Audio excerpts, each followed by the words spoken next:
დღეს დილით ქალაქ ბათუმის მერიის სპორტისა და ახალგაზრდობის განყოფილების მუნიციპალური პროგრამების ფარგლებში ახალგაზრდების პირველი ნაკადი რაჭის სამთო ბანაკში გაემგზავრა. პირველ ეტაპზე შოუში წასასვლელად 31 ახალგაზრდა შეარჩიეს, რომლებიც სპორტული მიღწევებითა და აქტიურობით გამოირჩევიან და პროექტის ცალკეული აქტივობების შესასრულებლად აუცილებელი სათანადო ფიზიკური შესაძლებლობები გააჩნიათ. 4 დღის განმავლობაში ბანაკის მონაწილეები გაეცნობიან სამთო ტურიზმის სპეციფიკას.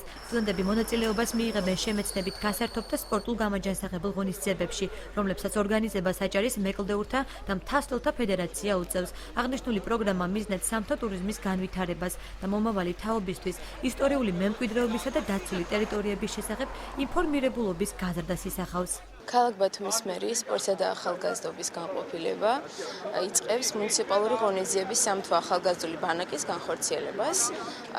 დღეს 31 ახალგაზრდა გაემგზავრება რაჭაში, შოუში, სადაც 8 დღის განმავლობაში ისწავლიან ტურისტული ტექნიკის გამოყენებას, ასევე ადგილობრივი ტრადიციების თუ ეთნოგრაფიული საკითხების გაცნობა შეუდგებიან. მომდევნო ტურები ეს არის სვანეთში და ყაზბეგში, სულ ჯამში უნდა წავიდეს 95 ახალგაზრდა. იმით არის დასამახსოვრებელიო, სრულიად ახალ პიროვნებებს ხვდები, მოგოხს ძალიან დიდი ადამიანური რესურსი, ამასთან დაკავშირებით კიდევ სწავლობთ მთაში გადაადგილებას, მონაწილეობას ღებულობთ ისეთ ღონისძიებებში, რომლებიც ხელს უწყობს ჯანსაღ ცხოვრების განვითარებას და ასე შემდეგ. და ჩემთვის ეს ბანაკი პირველი არაა, მე ადრეც ვარ ბანაკებში ნამყოფი, მაგრამ რადგან განსაკუთრებულად იქცა, იმიტომ რომ სულ რაღაც ძალიან მეგობრული წრეა.